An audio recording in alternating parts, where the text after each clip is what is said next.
Hey guys, and welcome to the Alabama Saltwater Fishing Report presented by Angelo DePaola, the Coastal Connection with eXp Realty, the first podcast to bring you the local inshore, offshore, and onshore fishing report, whether it's good, bad, or ugly. Folks, welcome back to the Alabama Saltwater Fishing Report. I am your host, Butch Thierry. I'm joined today with my co-host, Angelo DePaola, the Coastal Connection. What's going on over there, Angelo? Oh man, just watching the wind blow. I'm tired of talking about it. I swear, I feel like it's been every Wednesday for at least like the last month. It seems to be that's what everybody's talking about. I'm tired of talking about it. I can officially say that.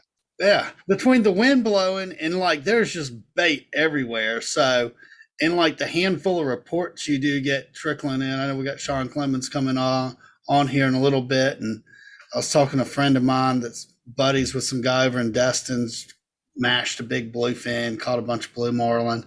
Yep. Plus, it's like the anticipation this time of year is the buildup. Like, once we get into May, the wind's probably going to back off and the fishing's going to be getting really good. So, like, just this wind's just kind of like, get out of here so we can go fishing.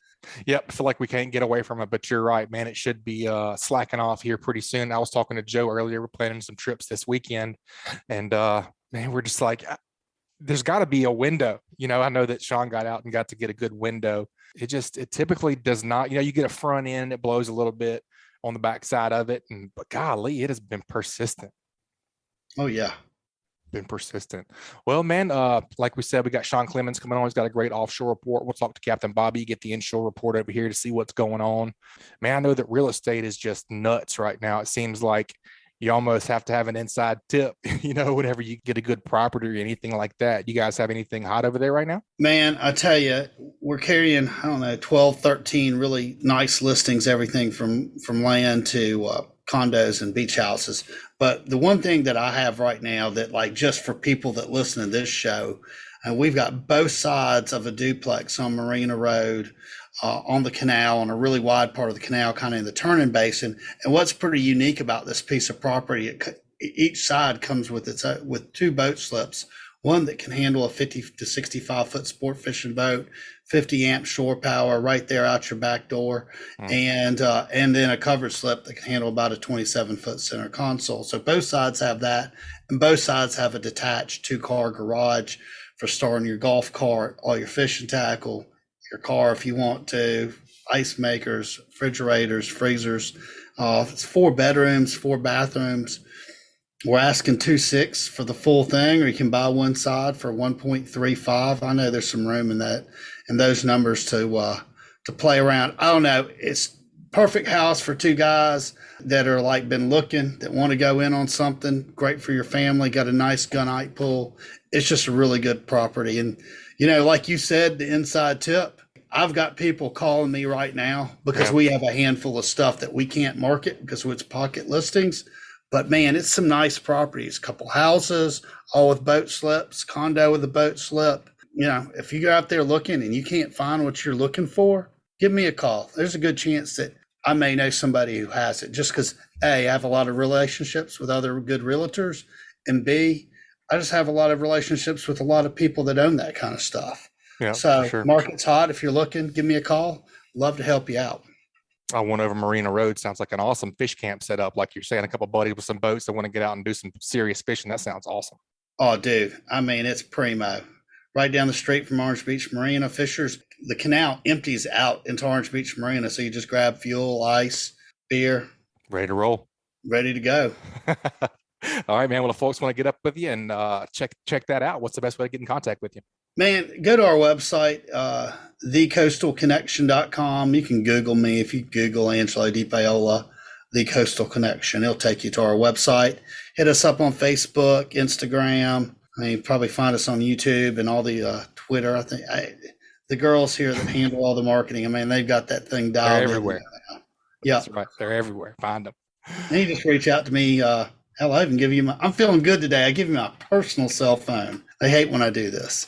850-287-3440. Perfect, man. All right, guys, we have a great Alabama saltwater fishing report lined up for you this week. But first, let's see who's making the show possible.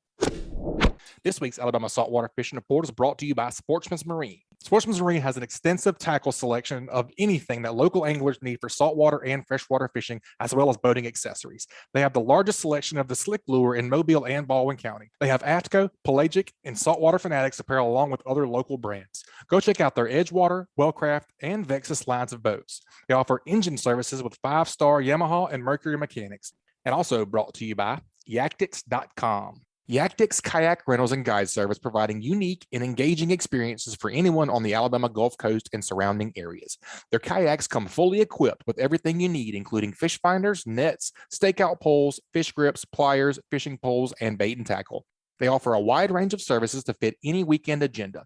Let them deliver your boats to the launch, guide you through some of the best fishing spots, or accompany you on a relaxing hands-free pedal through the beautiful and scenic coast. They welcome all, from first-timers to seasoned veterans. More information available at Yactics.com. And also, the Tripletail Championship. Come join anglers from across the nation to find out who the best tripletail fishermen around are during the Tripletail Championship. Compete in multiple categories nationwide as well as regional categories. They have a division for average Joes as well as kids. You can go to www.tripletailchampionship.com for more information. The Tripletail Championship is sponsored by Irish Wake Fishing, Alamorada Boatworks, Cajun Custom Rods, Killer Dock, Smith Optics, Chandelier Brewing, and Saltwater Fanatics. All right, folks, joining us for the offshore report, he's going to come from Orange Beach, Gulf Shores area. We got Shawn Clemons on the Breathe Real Deep. Welcome to the show, Shawn. How you doing today, buddy? Doing great. Be better if I was offshore, but the wind's got us inshore. So glad I got time to talk to you guys. That's right. We always say if you can't go fishing, it's better just talk about it, I guess. Sometimes that's true. If you got a good report, it is. That's right. That's right. Well, we're excited to hear from you. I know you guys had a little weather window and had a great trip. Tell us a little bit about the Breathe Real Deep and what you guys have going on over there in Orange Beach. Oh man, we enjoy fishing. We enjoy going offshore primarily. That's our focus of almost every time we leave the dock. We mostly tournament fish with a group of guys that have been on the team for about 4 years now. But we do offer to do high-end offshore. Totally customized trips for folks, anything from, offshore for 3 days, come back in, anchor up at Fort McRae or take them around to different spots. But, we offer to do whatever they want to do, accommodations. We cook on the boat. Everything we do is an all-inclusive package, food, bait, fuel, fish cleaning. So everything's included and on all our trips. So some a little different. We have accommodations. The boat's behind the house here. We got two properties, one that sleeps 20 and the other sleeps 4. So we try to have accommodations here on property wherever the ladies want to stay here and the guys want to go fishing. They've got that. So try to do something a little bit different, a little bit higher end, and always try to make it enjoyable and catch as many offshore, big game fish as possible. Yeah, it sounds awesome, man. So can people come, even if they don't want to go fishing, can they come stay at the house? How does that work? Yes, we usually have a minimum of 3-night stay on the property, and of course, during the season, May, June, and July, and August, we have minimum 5-night stays. But we'll work packages in the off. We consider off season being September, October, November, of course, January, February, and March. But my favorite time to fish overall is September, October, and November. White marlin come in close, so we don't have to run far to get a big game bite. Tuna fish come in close. The water's cooler. Bait moves in from offshore. So that's my favorite time. That's when we like to focus at putting trips together for people like that. So anyway, and of course March and April are great, but the weather is very tough to put trips together. We probably got 6 trips we've had to cancel due to weather, but it is a great time to fish, just like the last 2-week trips we went on last weekend. We had 1 day to do it, and fortunately we were blessed enough this weekend we had 2 days that we could actually put forth the effort and produce some pretty good fish. Heck yeah. I'll tell you this, Butch. One of the best days I've ever had offshore was fishing with Shawn. Was it September, October? I can't remember. In basically an 18-hour period, we had 4 swordfish up to about 150 pounds. Wow. We had 4 blue marlin and a white marlin to round out the Grand Slam. It was just, Shawn we located a little pocket of water, and man, he just boxed it. And it seemed like every 30 minutes we hooked something up that day. Sounds incredible. Yes. Sometimes we get lucky like that. So, of course, I had a good angler in the cockpit and cockpit guy, Angelo. So he's very talented with the tackle. So it makes it a little bit easier. That's right. Always helps, man. Well, tell us a little bit about the Breathe Real Deep. What kind of boat is it? It's a 52-foot ocean yacht. It's a 2001, but we've done a lot of remodeling on it. Boat interior wise, for this year we went out with all new electronics, so we're always updating it. It's efficient for us to operate and allows us. We run a 6-pack operation on it, so but it comfortably sleeps up as many as 10 people. But we got 3 bedrooms, 3 full baths on the boat. Full galley, full salon, satellite TV, satellite phone. Basically all the amenities of home offshore, with our client trips, corporate trips, which we enjoy doing for clients. They have access to communications if they need to, and TV and so forth. And so anyway, we've got everything. We grill on the boat. We cook in the kitchen. Our guys that are on the boat and, offer to do, full meals, for everybody. So basically have everything you want at your house offshore. But, Mother Nature, good Lord, controls the weather. So sometimes it's a little rocky and we have to, modify our trips. But the boat raises fish. I think Angelo will contest to that. And I think our tournament record speaks for itself pretty good with the number of marlin we've caught over the years consistently. So it puts out very little white water and does good on the troll. We don't live bait very much. We like activity. So we do a lot of trolling in open waters where people don't go, down toward Lord's Ridge, the slopes down there. We might not see another boat or a rig for 3 days, but we go down there where the fish migrate through, and we usually have some pretty good opportunities with meat fish, big dolphin, some big schools of tuna from time to time, and of course marlin. Run that whole ridge down there, so we gotta get lucky every once in a while and catch them on the run down there. Oh yeah, man, that sounds incredible. Sounds like an awesome experience, and it sounds like you say, you can't help the weather, but it sounds like you got an awesome setup for a backup there if you guys can't get out. That sounds like an awesome setup with the house over there. Yes, sir. We try to make it that way and try to be as accommodating as we can and entertaining as we can. So. But we look, anybody can, please put my number out there. Anybody can contact me directly. It's my operation. So I'm glad to chit chat with anybody about, the details and anything they want to do, whether it be for the family, their clients, or whatever. Be glad to share and the details with them. Shawn, are you still renting boats out to people when they rent your property? Yeah, we do have. We got 2 19-foot boats. One's a 19-foot sea chase set up with everything you need, trolling motor for fishing inshore, trout, redfish. We've got another 19-foot pro line. It's set up to do about anything. Go to the beach. We have a bow rail on it for safety for the kids. Holds 7 people. And you can take it, pretty much anywhere you want to go. Over to Fort McRae if you want to. Robinson Island. It's a little bit higher bow and a little more set for doing island hopping when the other boat's set for fishing. But when people run our property here or part of the rental family in the past, that's who we try to focus our rentals, only to. So.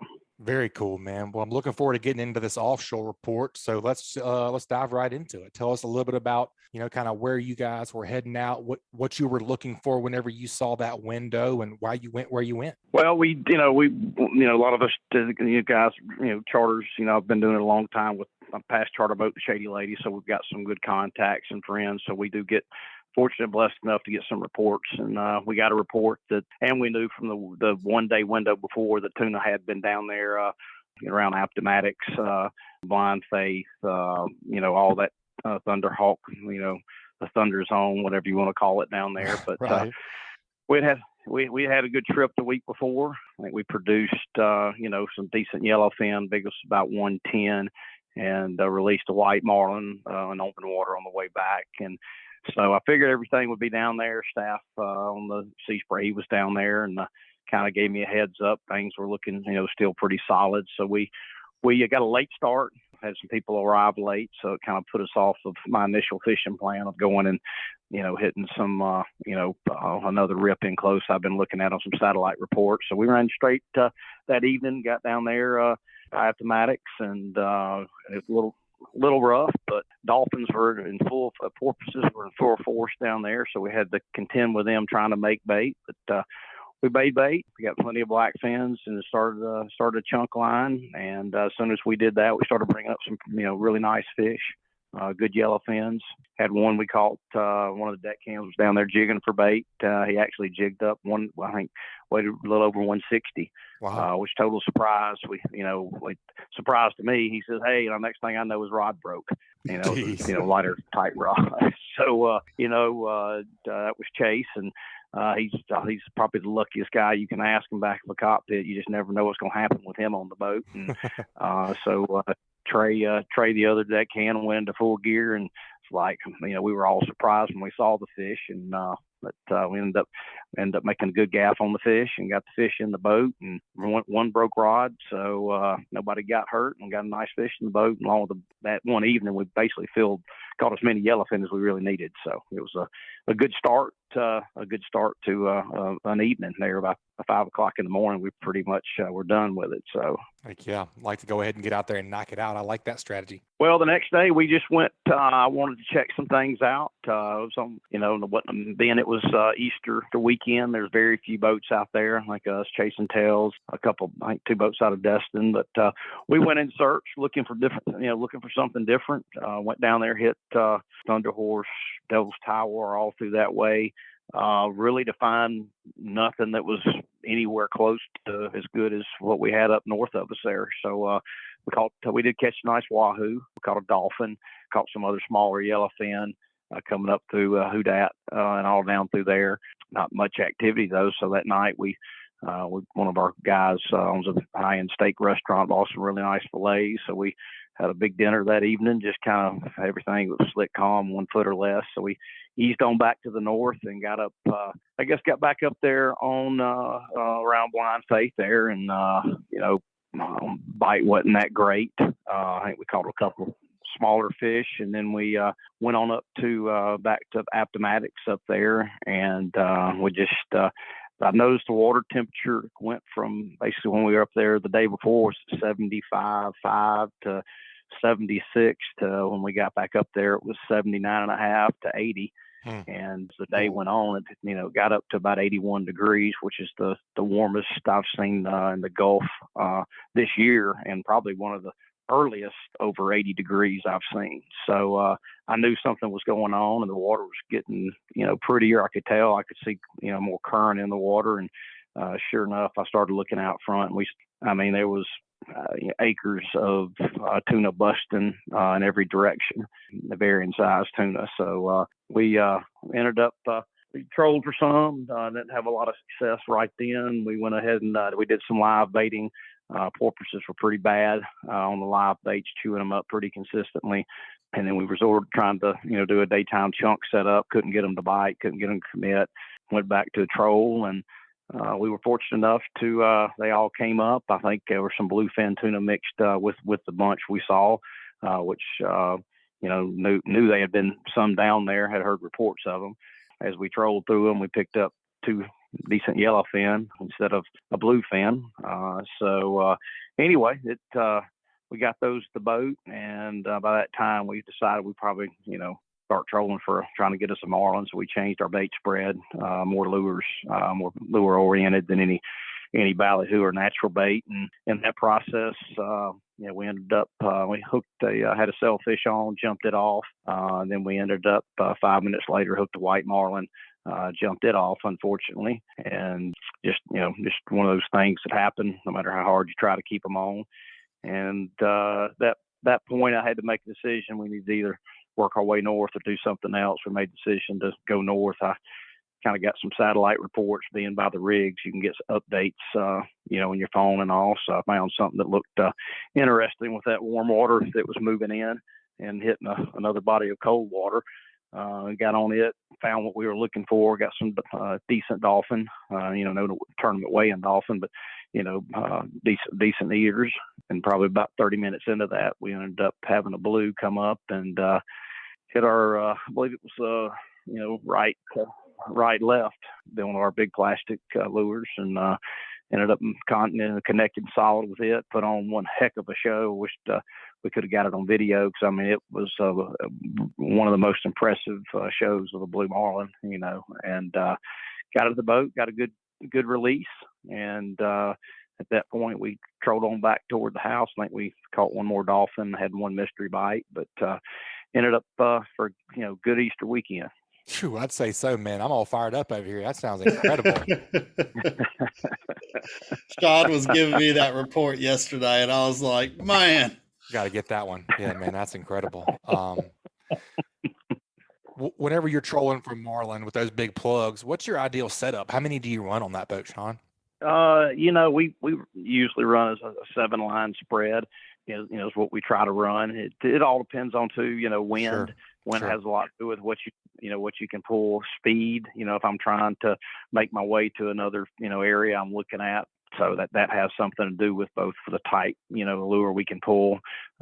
Same with the wind. If the chops on the water, you pull a different head design than you do the other. I want to try to catch a meat fish. Then we'll change this. We'll add some meat into the spread. To have a chance of catching a dolphin, of course, wahoo, and then we do pretty good on white marlin with bait out, bait behind the boat. They tend to love ballyhoo about as much as anything. So we'll change it up, and this all depends on sea conditions, speed, and like if we got into where on the line and we don't want to catch any more dolphin because we're dolphined out, then we'll pretty much pull all big plastics and just focus at a marlin. So it's just kind of different things go into it, and you never know if it's right or wrong, but you try to hope you make your guys in the cockpit, and we all kind of talk about it together and work as a team to try to come up with best solution for the conditions we're in. Yep, well, I think your consistent tournament winnings and standings speak for themselves on that. Seems like you guys collaborate very well together. We try to. I'll tell you one thing about fishing with Shawn is that he does a lot of open water trolling. He probably trolls more than anybody on the Gulf Coast right now. I don't know anybody that pulls lures and fishes as often as Shawn does. And when you fish with him, I hope he doesn't mind me saying this, but when you're fishing open water and everybody else is pulling 8 knots, Shawn's pulling 10 when he can. And the difference is over a 10 to 14 hour day of fishing, if you're pulling 2 knots faster than everybody else, you're just covering more ground. And in that game, covering ground's the key. But the other major difference in Shawn and almost everybody I ever fished with that pulls lures is when Shawn gets a bite and you're in the middle of nowhere and it doesn't make any sense that you got a bite, Shawn works that area and he boxes it out pretty well. And I don't know how many times that we've caught fish from one bite and that's ended up being 3-4 fish in somewhere that doesn't really make any sense. Yeah, they're there for a reason. There would be a fish, but they're there.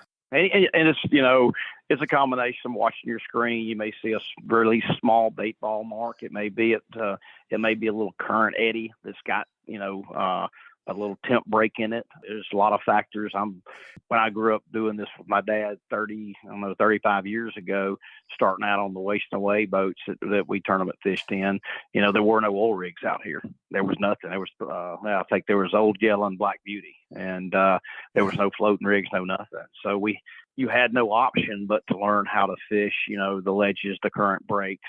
We had a guy actually that would, in the tournaments we started fishing way back when, he would sell 10 flying reports, and he would go and fly, Lloyd's had a corridor he flew, and he only sold 10 packages, and that would kind of, before the satellite technology became so available, he would give us updates of the same type stuff I fish now that we, fortunately, satellites, we can get some of that.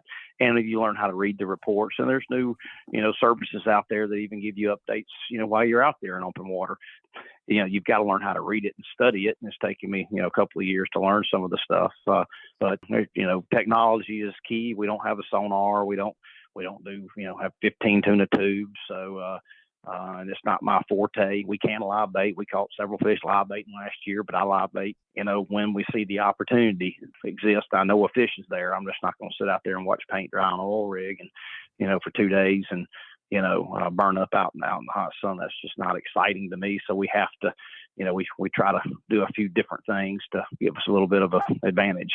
Well, and I'll say this because, Shawn there is nobody I know that pays attention to the water temperature on his fish finder like Shawn Clemons. And he'll find that 1 degree or that 0.2 degree break. And he's like, we're here.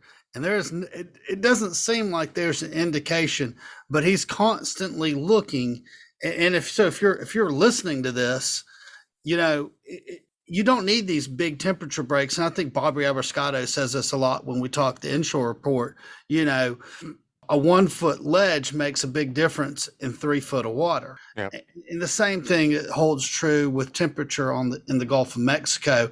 And one thing that just from fishing with Shawn a lot over the years is when he finds that temperature break. Now, I don't know a lot of people that'll pay attention to their depth finder the way Shawn does, is that he'll kind of zigzag through that. Because, you may go to 79.6 and you swing back the other way, you go to 79.8. Well, there's something there that's not normal.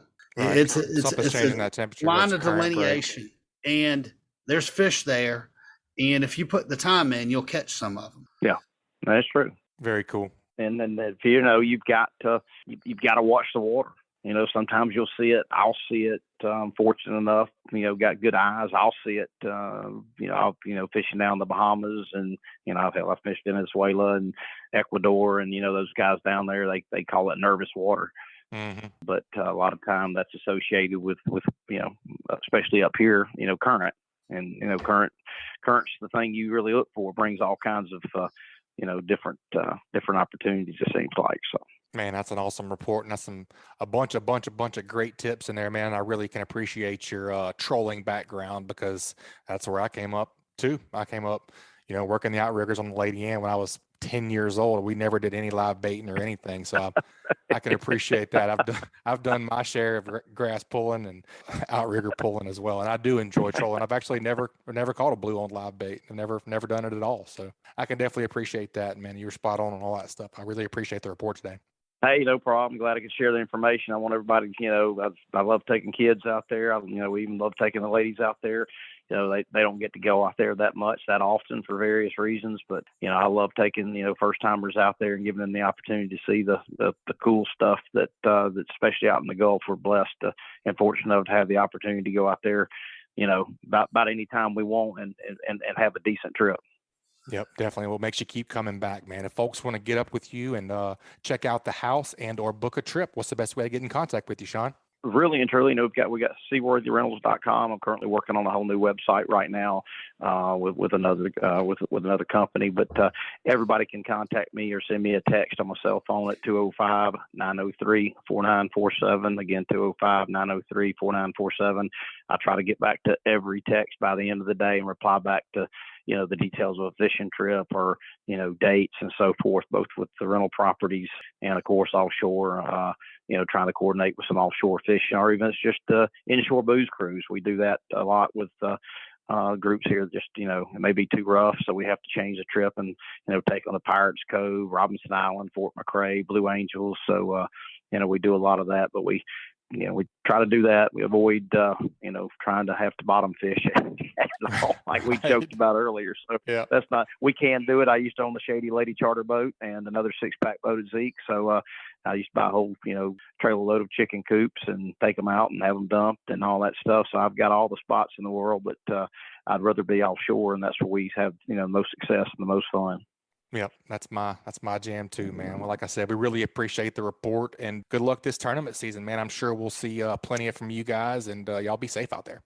Hey, thanks a bunch. And if you guys ever need a report, anybody, I'll be more than glad to help them out. All right, folks, that was an incredible offshore report. Let's take a quick break and check out a few of this week's great sponsors. That segment was brought to you by Killer Dock. As anglers, we put a lot of time, money, and passion into fishing, but most of us do not have a fish cleaning station that we are proud of. Many of us are suffering from dock dysfunction. A rodding table with rusty metal, this is just no good. But the dock enhancement that we've all been waiting for is finally here. Killer Dock uses marine-grade aluminum to make fabulous fish cleaning tables and stunning canopies that will keep us out of the sun. Killer Dock combines durability, function, and design to uniquely upgrade your entire dock experience. Visit killerdock.com to see more. And also brought to you by National Land Realty. If you're in the market to sell your land, check out the fastest growing, most innovative land brokerage in the country. In 2019, we sold over 109,000 acres of land, totaling nearly $500 million. That's $1 billion in sales. With the largest online presence in the industry, the bottom line is when you market your land through National Land Realty, the right buyers will know your land is for sale. contact your Emerald Coast National Land agent. That's me, Joe Baya, at jbaya@nationalland.com, or call me at 850-296-7098. All right, folks, let's head on down and get our inshore report. Captain Bobby Abruscato, 18. What'd you say, Captain Bobby? How's it going, man? How you doing? We are doing all right today. Just seems to be a general consensus. Everybody's tired of watching the wind blow. Yeah, well, it's this time of year. If April is the windiest month of the year on the Gulf Coast. It always is, always has been. It's going to be, and so, my work, when I get calls from people, whatever, and they talk about the wind, usually I tell them, if you waiting for the wind to quit blowing in April, you might as well plan on going bowling or something, because it's gonna blow in April, man. You got to learn how to deal with it if you're going to fish, So one of the advantages of being an inshore guide, even more specifically, kind of, liking to fish shallow waters, you can still get out there and fish and find places to fish that are out of the wind, and typically the places, where you can really get out of the wind are the shallow water spots. And then with the, water temperatures where they're at right now in the mid and upper 60s, the fish stay active in that shallow water all day. So you can, we had trips this week, or really, I'm sure like you mentioned on your other reports, everybody's seen it, but trips this week with winds in, sustained mid-teens, up in the 20s, and finished one up Wednesday of this week, where it blew 20 all day, and we still caught plenty of fish, so you just got to kind of play the wind. You can't get tunnel vision about where you're going to go fish. I mean, if you see it's going to blow a certain direction, a certain velocity, you've got to figure that into your plan. You can't just say, well, I'm going to go fish here no matter what. It's not going to work. You got to look and see what the wind direction's doing, what the how hard it's going to blow, and look at the areas that makes available to you, and that's how you do it. And that's how we get our trips in this time of year. And it's the way we've always done it, so it's one of those kind of things you have to deal with, man. Yeah, definitely. And like you say, I mean, even as bad as we want to go down there and fish the beach, with a 20 knot sustained south wind, it's not going to go that well. Not going to happen. It is not going to happen, man. I mean, and not only just the wind, but which is the big thing this time of year. But the other thing that happens is the bay gets muddy from upstate runoff. So you got to kind of figure that in too. Is that whole thing's out of the equation if you're a saltwater fisherman. So yeah, you got to that you just nailed it right there when the example you just used there, when you got to. The wind we've had this week with east and southeast wind and well up in the double digits. That whole south end of the island, or the beach, is all the way the length of our coast. The Alabama coast is out. You can't. There's no way to fish that. Well, let me back up. There's no way to fish that and survive. Right. You can fish it, but it'd be your last fishing trip. Yep, for sure. Well, kind of touching on that, kind of where have you been hanging out, and what have you been seeing as far as a pattern goes? Well, luckily, and I kind of got into it. If the wind's blowing out of the north, or has a little bit of north or east in it, the northern end of the Sound, the marsh, all the way from the Dauphin Island Bridge all the way Mississippi State line, the Alabama-Mississippi line stays good. The water stays clear. There's places you can hide out, particularly when it keeps a little bit of north in it. And actually, it almost holds up all the way around straight to east. When it starts getting more of like a southerly component, southeast and more to the south, you have to move down to the lower end of the bay, down on the island, and go that way. So, just what we were just talking about is that's what I've been doing, is I'll kind of look and see what the wind's going to do, and that's where we figure out where we're going to go. And we've had good trips on both ends of the Sound over the last few, couple of 3 weeks, down towards the island, fishing a little bit more, mid depth stuff. And that's the few times I've gone over to the dark side and actually brought some bait, and done some of that, and it's been pretty productive. There's a lot of white trout on some of the reefs, which to me seems kind of early. But when I say that, I know that in the past when I've had my Lenten Friday deals, my wife's told me to go down there and catch white trout, and it seems like I've always been able to go do that down there, but this year and last year in particular, it just seems like we've had a great bumper crop of white trout. I don't guide for white trout, but it's certainly a great fish to, trip saver fish or fish to put in the box. If you got a house full of people, which I've had where people have gone, I got 20 people in the house. Well, trying to catch that many specks for people, I don't even like keeping that many specks, because now you're looking at keeping 30 or 40 specks, which you can't even do legally anymore. But those white trout really suffice for that. So it's a great species for table fare, and they're fun to catch. If you get young people on them, or people that haven't done a whole lot of fishing, you want to learn how to catch something that's real easy to catch, that puts up a pretty decent fight for its size and is willing to eat anything. It's a great species, and there's a lot of that down there. And like I was mentioning, when we first started talking about it, it seems to me that we're having a bumper crop of them last year and this year. It just seems like there are a lot more, and it's almost kind of like the good old days where those things were just everywhere, and I hope it stays like that, because I love those fish. They're fun to catch, and easy to catch, and great to eat, and with that, there's specks mixed in with them. And you can go do those same things I was just talking about, whether you're tight line or throwing a jig, or even slip corking a shrimp over some of that structure down in the lower end of the sound.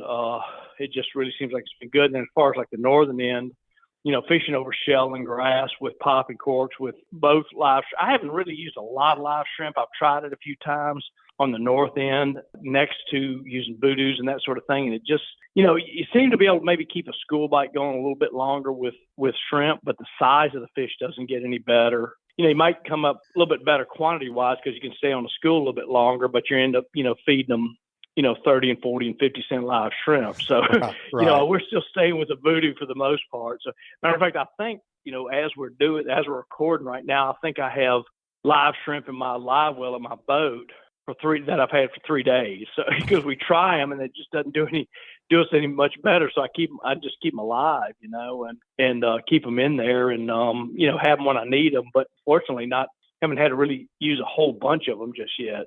Bobby, I know you said you aren't using a whole lot of them yet, but like you've got them in the live well of your boat. Your boat's on the trailer. Tell me how that works. Just curious. Yeah.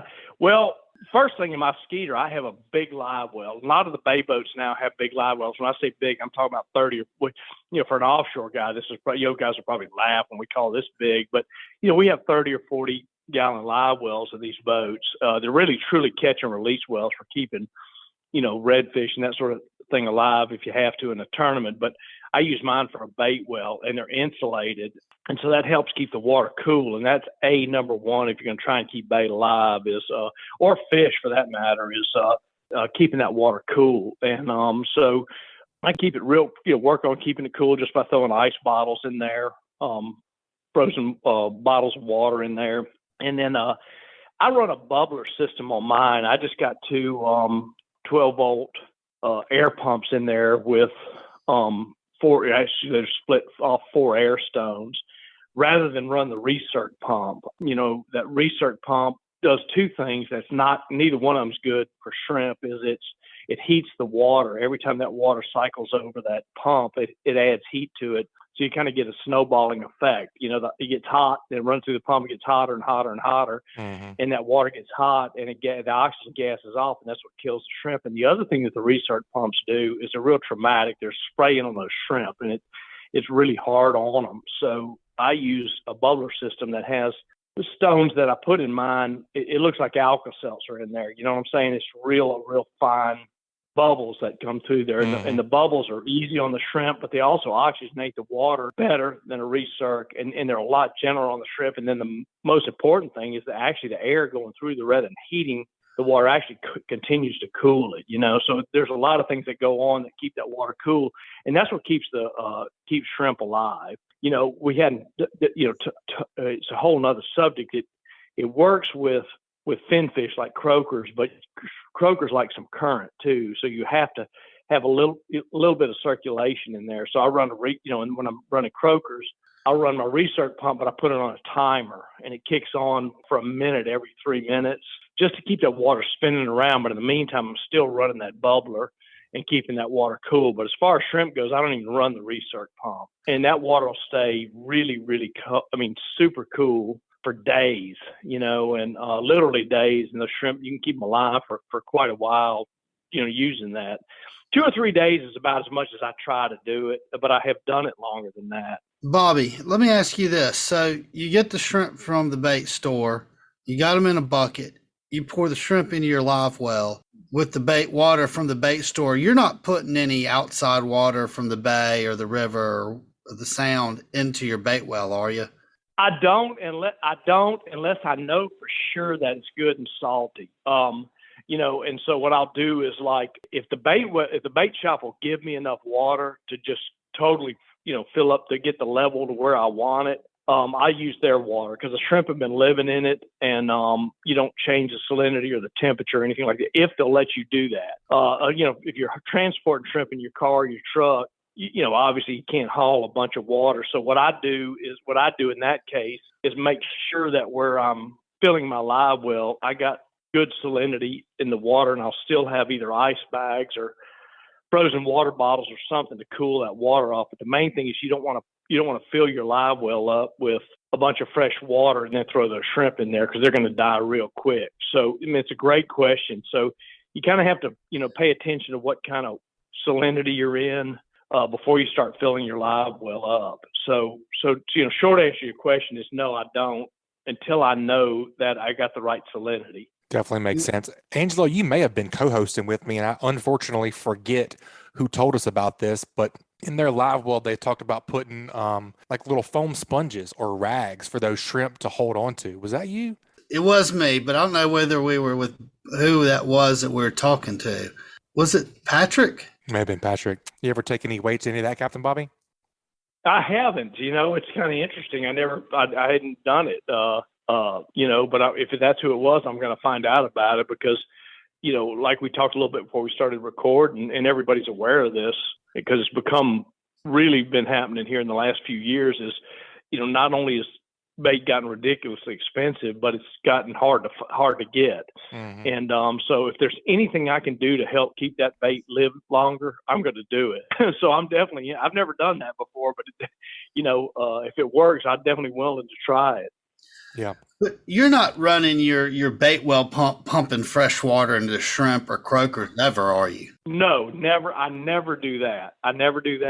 Any time of the year, even like during the summer when the bay and the sound are salty, I still don't do that because you're constantly changing that temperature. And, if you're running from here to there, the whole time that pump's running, it's bringing in water from the surface, which typically is your hottest water also, but you're also constantly changing that salinity in there. And that's really hard on them. So no, I shut the valve off on my fill pump. I just completely shut it off. So as you're running the high speed pickup on your boat, it's not spraying water in there and doing that. So yeah, you're right. I totally isolate that live well, so I'm not pumping water in there. And I'm glad you mentioned that because it's one of those kind of things like we just take for granted. But I've had people go, well, I did everything you said, and my ice melted, my shrimp still died. And I said, well, I was filling my water up, my live well up. Mm-hmm. Well, then you kind of totally defeated the purpose right there, So yeah, that's my fill pump is completely shut. As a matter of fact, I leave my fill pump shut off, and I fill when I do have to put water in my well from the bay or the sound or where I just use a bucket. That way I don't forget to shut that valve off. I just leave mine completely shut off and fill it with a bucket. Yeah, that definitely makes sense. That's some great tips right there. No, that's great stuff. Especially, like you say, especially they're super hard to get and super expensive, and it's about to be that time of year where you're going to have to start having them on you, I'm afraid. Yep, that's right. We're heading that way. And, as much as I'd love to fish all artificial bait, it's just going to get to a point where you're going to have to at least carry some. And as we get more into the summer, more so that way, so you really got to learn all the tricks and, not only just how to use them, but how to keep them alive. And if you're going to go a couple days, how to keep them alive sometimes for a day or two. Yep, that's great tips, man. What about redfish? You been seeing any of those guys? I have, man. We got some. We're fishing a group trip the other day. It was a lot of fun and catching trout, and out of the middle of them, we started caught a couple bull reds, and I don't know why those things kind of hang out sometimes in those schools of trout. I'm not sure. Sometimes they're not just even eating the trout too, Yeah, but probably so. we caught we caught some gigantic. I mean, these are like 30, and they're never the little bull. When I say none of the bull reds are little, but these are these 30+ pounders, and you start catching them on these light spinning rods, and man, it's like World War III. But I just love seeing people catch a fish like that in 2.5, foot and a half, 2.5, 3 feet of water, and watching them fight. And how much fun it is, because it's a whole different ball game when they're running just in those 2 dimensions, spinning off that line. You have to chase them with the boat. So we've had some of that happen. I had some days, a couple of days, I can't remember, my days, trips all run together in my head, but a couple of days ago it was really blowing hard, and I couldn't get out of one of the rivers. Had some extremely young people with me. And, one of the things about reds is they're pretty much year round available, in these little creeks and stuff, at the mouths of these little creeks and points and that sort of thing. And especially if you got live bait, you can just go in there and, set a popping cork real shallow over some shell or some grass. And sometimes they're just little rat reds, 12 and 14-inch rat reds. Sometimes they're, 18 to 24-inch, mid-sized slot reds. But, you start catching those, and they're a great thing to target year round when you get those days where you just literally can't get outside. You have to stay in there, and or whether it be the weather or the crew that you got, that sort of thing. So yeah, that's something that's always been available. And the best thing in the world for those is shrimp, either fresh dead shrimp or live shrimp, fish real shallow under a popping cork at the mouth of little creeks and points and that sort of thing. And it's always, especially in the Sound, it seems like there's always some schools of those small reds to keep you entertained, So that's another fish that's really when you get these windy days like we've had lately, that's really a great trip saver fish. Yep, that's a great tip and great advice as well. Speaking of those bull reds, I know there was a few showing up. It seemed like whenever we, a couple weeks ago, whenever there were a couple weather windows. You've been hearing anything about Dixie Bar? I have. It's this is the time of year if you really want to catch those bull reds.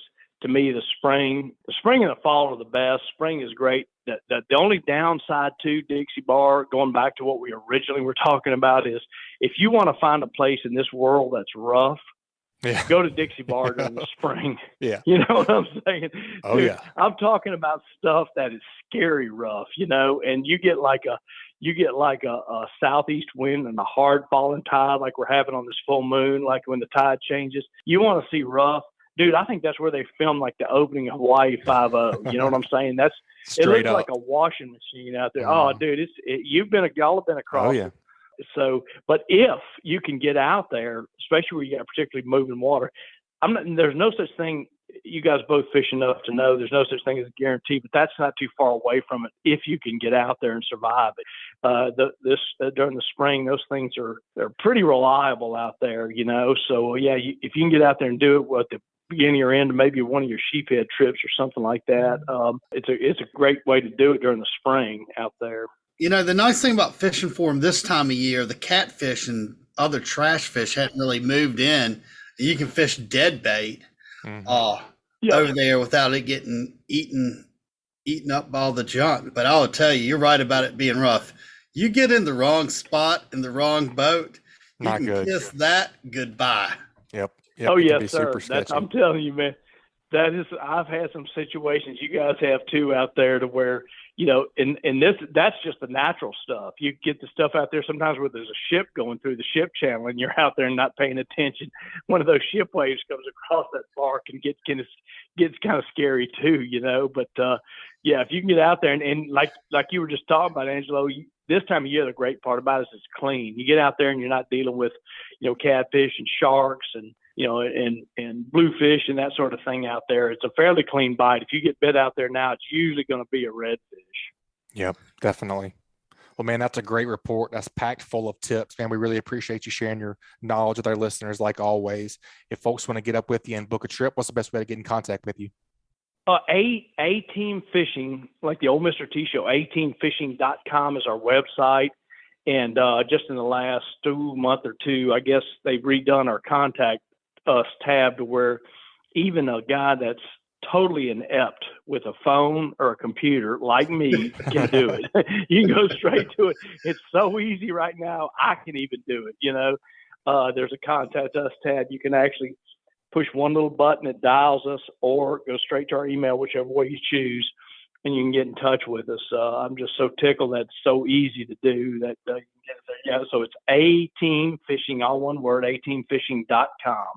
Oh, awesome, man. We always Geico has replaced the caveman with with Bobby. I was literally even Bobby can do it. Bobby can even do it.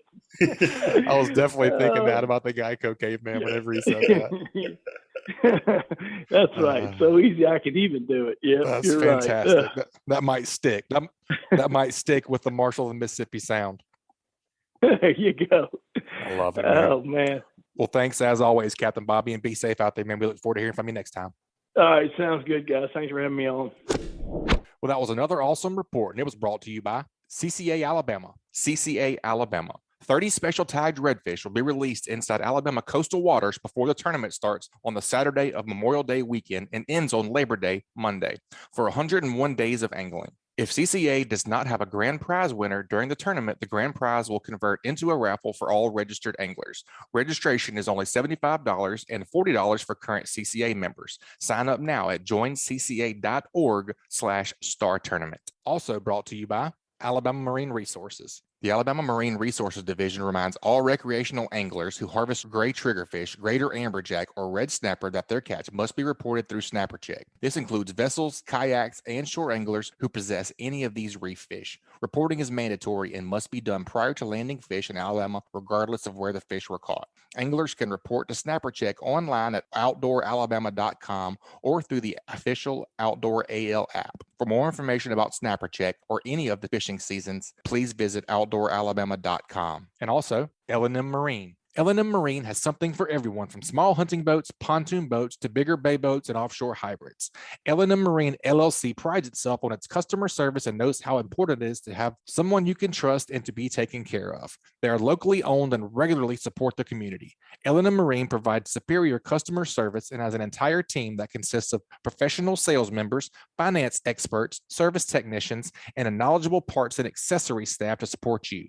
Go visit their friendly, reliable, and experienced staff now located only 6 miles north of I-10 at 34600 Highway 59 in Stapleton, Alabama, or give them a call at 251-937-1380. All right, folks, in lieu of our third report today, we're going to go down and talk to Admiral Shellfish. What's going on, Butch? Oh, man, not too much. Enjoying this beautiful day in South Alabama. How about yourself? Doing well, man. Doing well. I'm excited about our next guest this week. One of the newest sponsors of both the Alabama Saltwater Fishing Report, Great Days Outdoors as a whole, is Admiral Shellfish. Yeah, today we're talking with Joe Ingraham. He's the farm manager over at Admiral Shellfish. And we're going to be learning a little bit about oyster farms and really oysters as a whole in the Gulf. I think there's going to be some exciting things that we learn about today. We don't give oysters the credit that we should in our ecosystem. So I'm excited to learn a lot more about it. But Joe, welcome to the Fishing Report, man. Tell us a little bit about what you do over at Admiral Shellfish. Will do. Okay. My name is Joe Ingraham. My background, I've worked in aquaculture and just with fish in general for over 20 years now. I worked at the Dauphin Island Sea Lab over on Dauphin Island for a number of years, and then came over to Marine Resources in Gulf Shores, and they have an aquaculture facility where we were raising redfish, speckled trout, southern flounder for reintroduction purposes, trying to help supplement those numbers. And then Anthony Ricciardoni got in touch with me and brought me on with Admiral Shellfish. So had never grown oysters before. I've grown lots of fish and worked with other invertebrates in saltwater husbandry. But I've been here about a year now and absolutely been loving it. Been learning a lot, and it's a beautiful location where the farm is. So we're on the Fort Morgan Peninsula. We're the last public property before the state property starts. And we're about 2 miles from the mouth of the bay.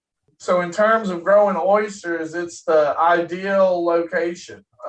Anthony and one of the property owners, Chris Head, they put a lot of groundwork in tracking the right location down. And we've been there about a year and got a few 100,000 oysters in the water, and they're doing great.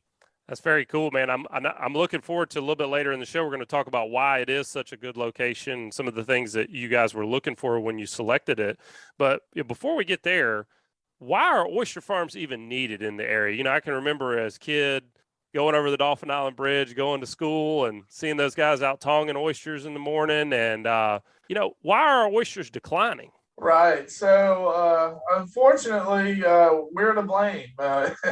If obviously you go back 100 years ago and you look at Mobile Bay, it's going to be different in a lot of ways. But one thing that nobody really realizes is the actual quality of the water. So an adult oyster filters roughly 50 gallons a day. Alabama as a state lost between 75 and 80% of its natural reefs just in the past 50 years. So if you start doing the math and crunching the numbers, you put a few million adult oysters in the bay, each of them doing 50 gallons of water a day, the quality of that water is going to be so much better, and that's going to have a trickle effect throughout the whole ecosystem for fishing, shrimping, everything, just water quality in general. And, unfortunately, the wild oyster reefs were dredged up mainly as base construction material. They went into a lot of the roads that we have around here without much foresight as to what they were really doing, 50 years later to Mobile Bay. So there's a lot going on now in terms of trying to rebuild those reefs, but it's going to take decades or longer for the wild reefs to get returned to what they were. And in the meantime, aquaculture, we're putting oysters in the water. So obviously we're taking them out to sell them, to eat them and enjoy them. But the more oysters in the water is only a better thing for Mobile Bay. Yeah, it sounds like it. I mean, why are they so 50 important gallons to the a day. ecosystem? That's crazy. Yeah, I mean, that's nuts in and of itself. You think about one oyster and just think about a 55-gallon 50 drum gallons of a water. day, right. But Yeah, what else so- are they doing?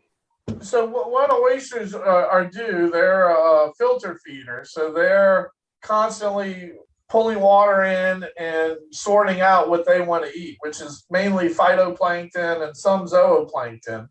But along with that, they're actually cleaning the water. So a lot of those impurities that they're using as food. And again, just a number basis where the more oysters, the better that is.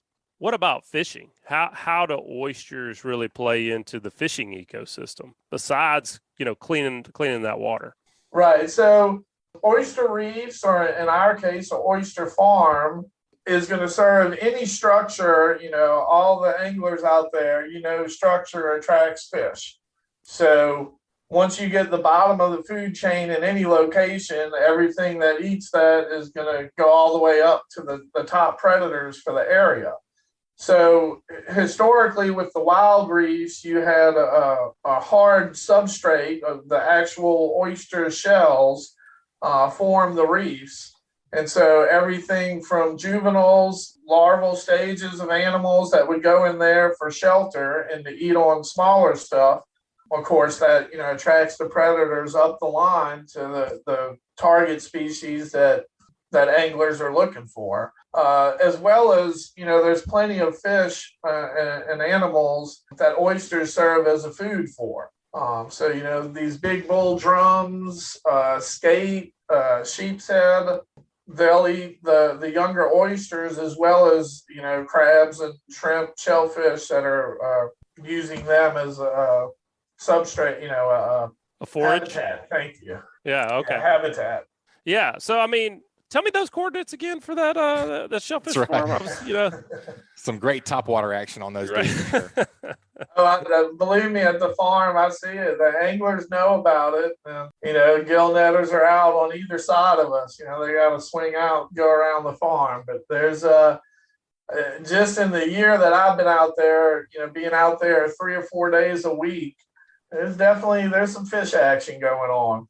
Oh yeah, definitely. Well, Joe, you were talking about the pristine location that you guys have there down at the south end of the bay near the mouth, near the Gulf. How does Admiral Shellfish's location change your oyster's taste? So oysters are a pretty adaptable animal. Obviously they live in intertidal zones where fresh water is meeting salt water. So they're designed to have a great deal of fluctuation in the variables. So salinity, temperature, all of these things, exposure. So if at low tide they're out of the water for a while, they're fine with that. But the most important thing for oyster growth, I'll backtrack a little bit. So typical ocean saltwater, the salinity is 25 parts per thousand. Anything below 15 parts per thousand is considered brackish. So Mobile Bay throughout the year it averages between 10 and 15 parts per thousand, which oysters they'll do great at.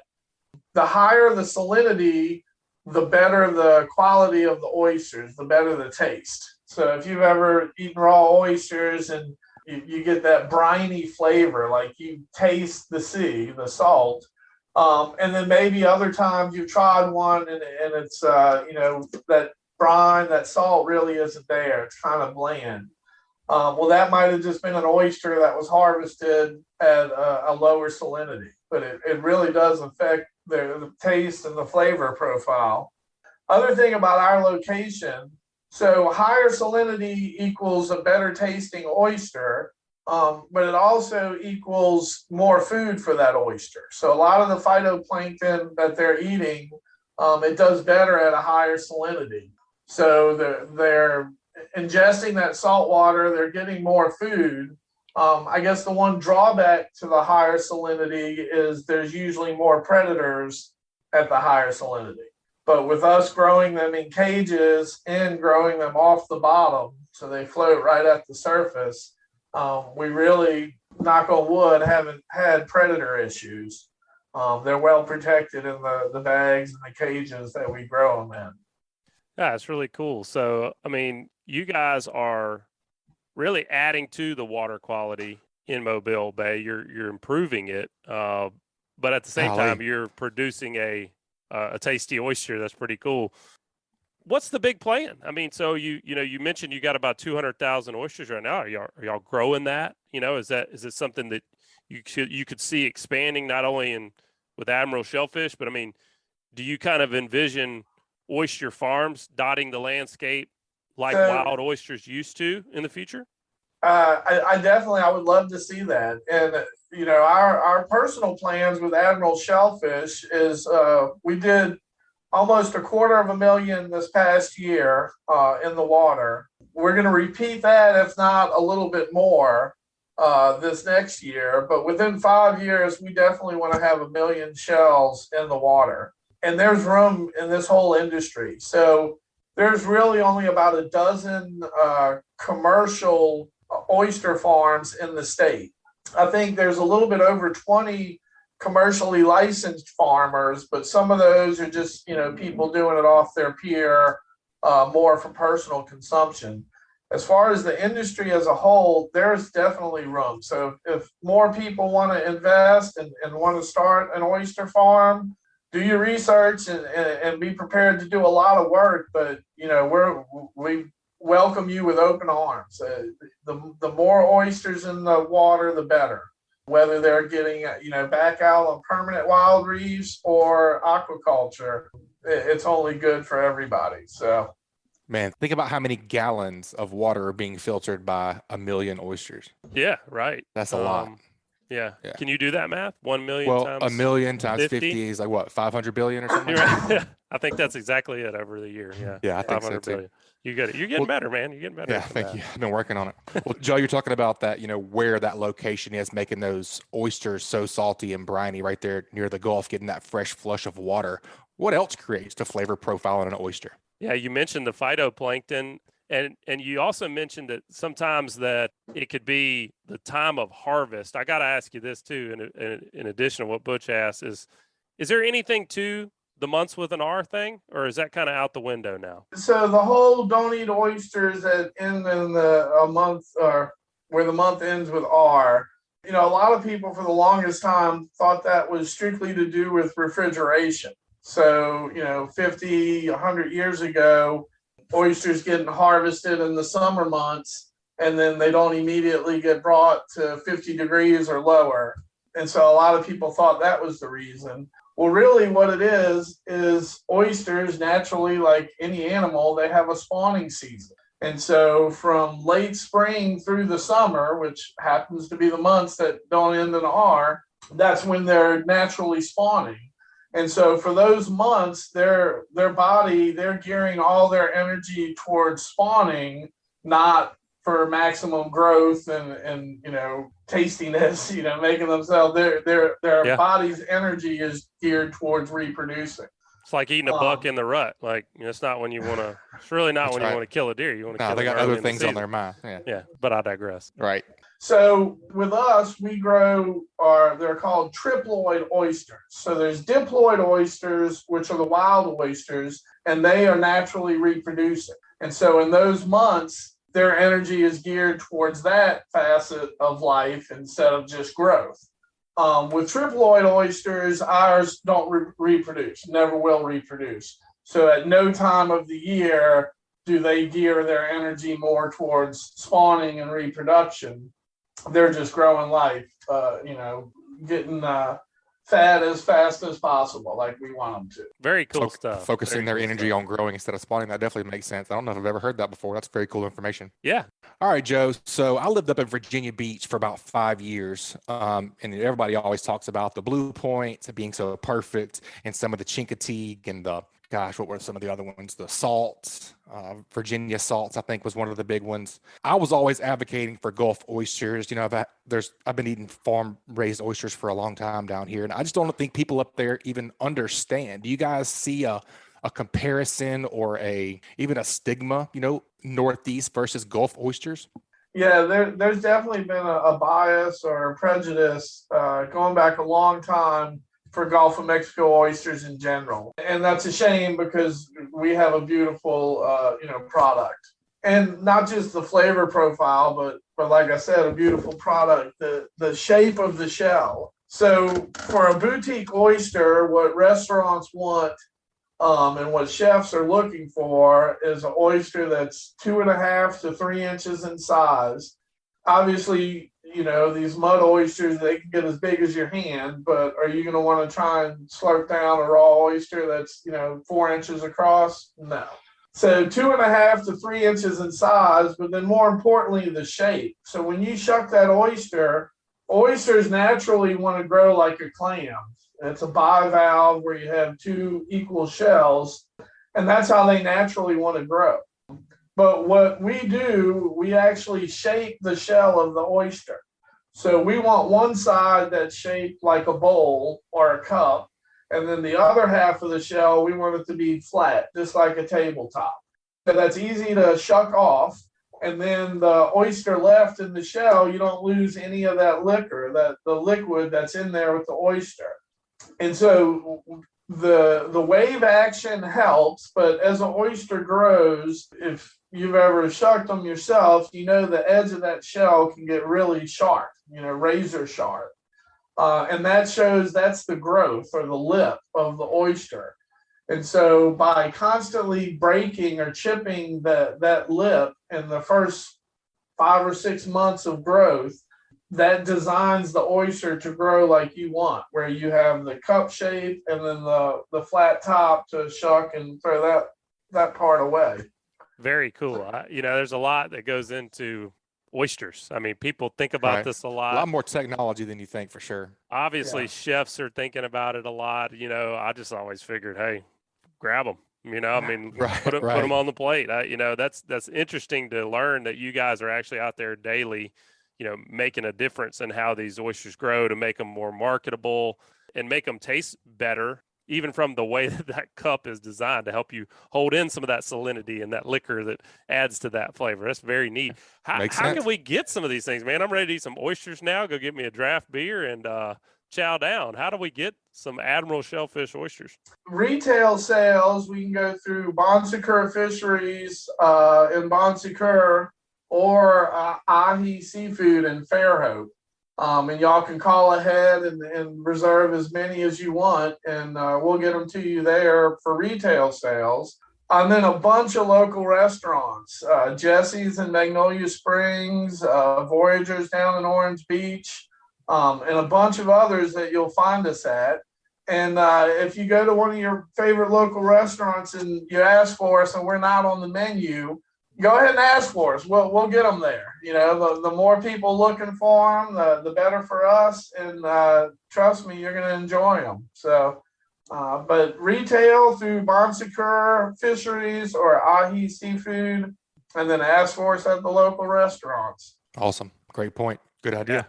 Yeah, well, very cool, guys. Thank you for what you're doing for the local habitat, local ecosystem. Thanks for being a sponsor of the podcast, bringing the show to everybody every week. It means a lot to us. I know it means a lot to everybody, and we appreciate you guys. Hopefully folks will get out, and like you said, if you don't see them on the menu, ask for them. That's right.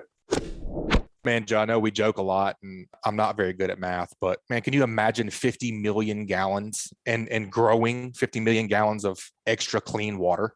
Right. I mean, that's nuts if you think about it. And, you know, what if there was several more, oyster farms that were contributing to that as well? I know there are some, but I just think that's super cool. And what was eye-opening to me is how much of the wild reefs we've lost.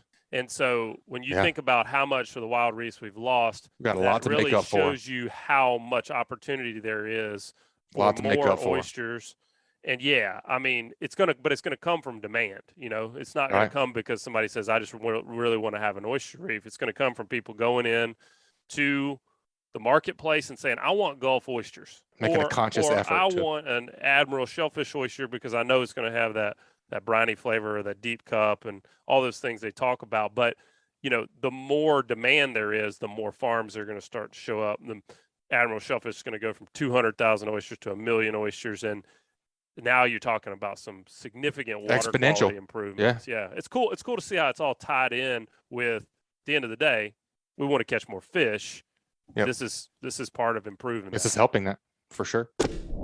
All right, guys, that wraps up another great segment. I'll take a quick minute and check out a few of this week's great sponsors. That segment was brought to you by Ricciardoni Family Dentistry. You're going to need a good dentist, so you may as well make an appointment with fellow angler Josh Ricciardoni. He provides services for all ages and accepts most dental insurances. Do not let an achy tooth ruin a day on the water. Call today to book an appointment at 251-342-6672. And also, Photonis Defense. Photonis Defense is proud to offer the PD Pro line of night vision systems. The PD Pro series is the world's smallest and lightest night vision goggles built around the Photonis 16mm filmless 4G image intensifier tubes and their hybrid filmless 18mm image intensifier tubes. The ultra-light, ultra-compact night vision systems deliver cleanest image, best resolution, smallest, most transparent halo, and best overall performance and function of any night vision system available. The PD Pro line consists of the PD Pro M 16mm monocular, the PD Pro B 16mm binocular, and the PD Pro Q panoramic night vision system. Photonis Defense, masters of darkness. And also, United Bank. United Bank knows what an important role agriculture plays in our local economy. At United Bank, they are here to support local farmers with financial products and services designed specifically for agribusiness, including real loans for farmland, equipment loans, working lines of credit, and more. Truth is, they deeply value the contributions agriculture makes to our communities, and they help our local farmers build successful businesses. They want to see you succeed. Learn more at unitedbank.com or stop by any United Bank branch. United Bank, all loans subject to credit approval, equal housing opportunity lender, member FDIC. Some great reports today, Angelo. Oh, man, just two great reports. I mean, super informative, very timely. Yep. I mean, exactly what you want when you listen to this show. Yeah, it sounds like Shawn's a surgeon with that trolling, man. You can tell he really, really digs into it and studies, what makes a difference, the small, small details. Oh, he does. I mean, like he was talking about that nervous water. Yep. Experience. So he's got a lot of it. You spend, I literally know nobody that fishes as much as that dude, like just straight up trolling. Yeah. Day in, day out. Putting his time in. Yeah. Yep. Very cool, man. Well, we got to do, what did you learn? What did you pick up from the show this week? Well, man, me and you just bought new bay boats. So let's see, you can't teach an old dog new tricks. Well, we're trying to learn some new tricks. You're way ahead of me on the new tricks, by the way. But you get to fish Maybe. with Bobby and all the I get time. a lot of knowledge from those guys. Yeah. But I went and fished some this winter, and I put a bunch of live shrimp in my bait well, and I went in the Magnolia River, and I immediately killed every one of them. Killed them all.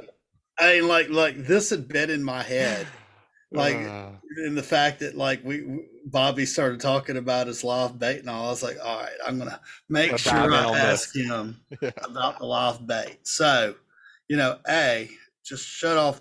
I've got the bubbler built into the live well. So on that one, I know that's my shrimp live well. I'm gonna keep it turned off. Yep. And give me a couple bottles of frozen water to keep it cool. And I'm probably not going to be toting a bunch of water from wherever I purchased my bait. But, over here, we have good salinity. So I think, that'd be.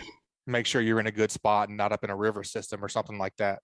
Yeah. So, I mean, dude, all that was eye-opening. I'm glad I think it was Patrick. I'm gonna have to figure out a way to find out who that was, because it definitely made a big difference. Or they said it made a big difference.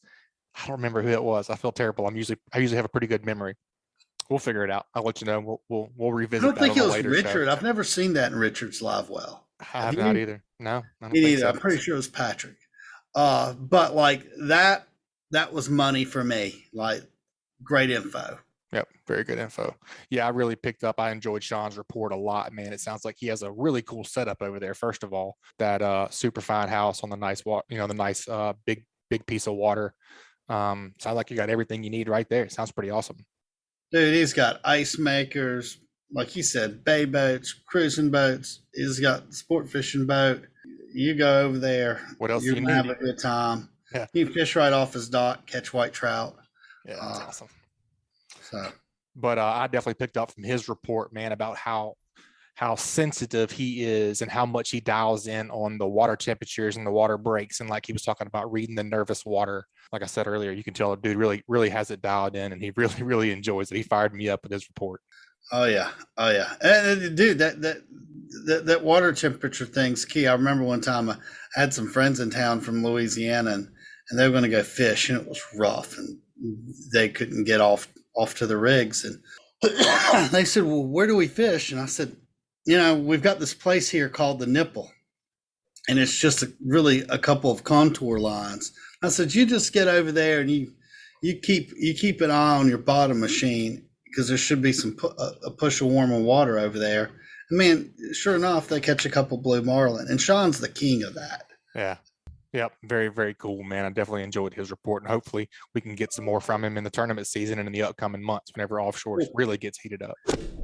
All right, folks, that wraps up another great segment. I'll take a quick break and check out a few more of this week's great sponsors. That segment was brought to you by Foster Contracting. The recent thunderstorms that have been producing wind and hail in the area may have damaged your home's roof. The certified roofing pros at Foster Contracting offer free roof inspections, and if your roof has received damage, most homeowners will have little or no cost out of pocket when going through your insurance. If you're looking for quality construction with a dependable, licensed, and certified fortified roofing professional, give the Fortified Roofing Pros a call at 251-973-9999. They're a family-owned business that is big enough to get the job done, but small enough to care. Remember to support the local businesses that make your local podcast possible, and check them out at fortifiedroofingpros.com. And also brought to you by the Hunting Exchange. In this day and age, we all know it's a struggle to sell hunting equipment on a large social media platform, and that's where the Hunting Exchange steps in. Hunting Exchange is an app for iOS and Android that gives you a one-stop shop to buy and sell your hunting gear. Whether you're looking to sell your bow, broadheads, technical apparel, stands, saddles, or anything in between, this secure platform allows you to buy and sell gear with confidence. As a buyer, each dollar you spend is insured by PayPal, and as a seller, there are no hidden charges like other platforms, and listing items is also free. Gone are the days of having listings removed from Facebook and worrying about being banned and removed from groups for wanting to sell something as simple as your bow or knives. So head on over to the App Store or Google Play and experience a new hassle-free way to buy and sell hunting gear by downloading the Hunting Exchange app today.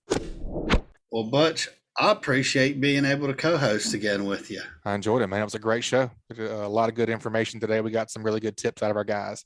Yeah. All right, buddy. Enjoyed it. See you next time. Hey, same here. Talk to you later.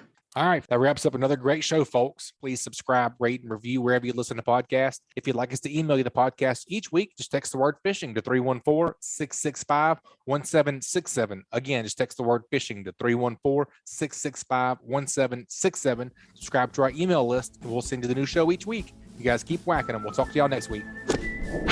This week's Alabama Saltwater Fishing Report has been brought to you by Test Calibration. Test Calibration is your source for sales and service of diesel turbochargers and fuel injection systems since 1976. Contact them at 800-822-0057 or visit them online at testcalibratindieselandturbo.com. And also brought to you by MB Ranch King. MB Ranch King hunting blinds and feeders are built to last right here in the USA. They offer high quality, easy to use corn and protein feeders that can be filled with both feet on the ground. Call Kevin today for more info or a quote at 205-807-2937. MB Ranch King, built in the pursuit of perfection.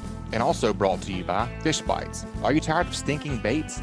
Fish Bites don't stink or leave a stink on hands and everything else. Won't come off the hook during a hard cast or in rough waters. Check out the full line of scented saltwater and freshwater baits and tackle at fishbites.com. This week's Alabama Saltwater Fishing Report brought to you by me, Angelo DePaola, The Coastal Connection. Find us online at thecoastalconnection.com. And also brought to you by boaterslist.com. Do you own a company that needs to reach boaters, anglers, and marine enthusiasts? Sign up for free today to grow your business on boaterslist.com.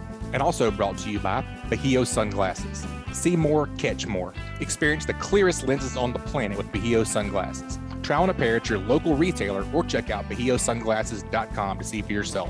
And also brought to you by Hilton's Offshore Charts, bringing you the highest quality online satellite fishing chart since 2004. Your source for sea temps, altimetry, currents, and watercolor at Hilton'sOffshore.com. And also brought to you by Sam's Stop and Shop. Sam's Stop and Shop is your one-stop shop located at 27122 Canal Road in Orange Beach. Sam's has a little bit of everything, including a deli, inshore, offshore, and surf fishing tackle.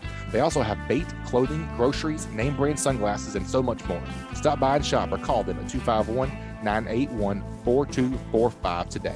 And also brought to you by Bucks Island. They have new pontoon boats, bass boats, bow riders, and aluminum boats for sale. They provide boat service on all kinds of boats, even if they weren't purchased from Bucks. Visit them at 4500 Highway 77 in Southside, Alabama, or give them a call at 256-442-2588. And also brought to you by Dixie Supply and Baker Metalworks are proud to be your metal roofing headquarters for over 40 years. Save time and money by buying from the most reliable manufacturer on the Gulf Coast. Buy it today, pick it up today. With the addition of their new store in Cantonment, Florida, they now have 8 locations to serve you. Dixie Supply and Baker Metalworks, your metal roofing headquarters.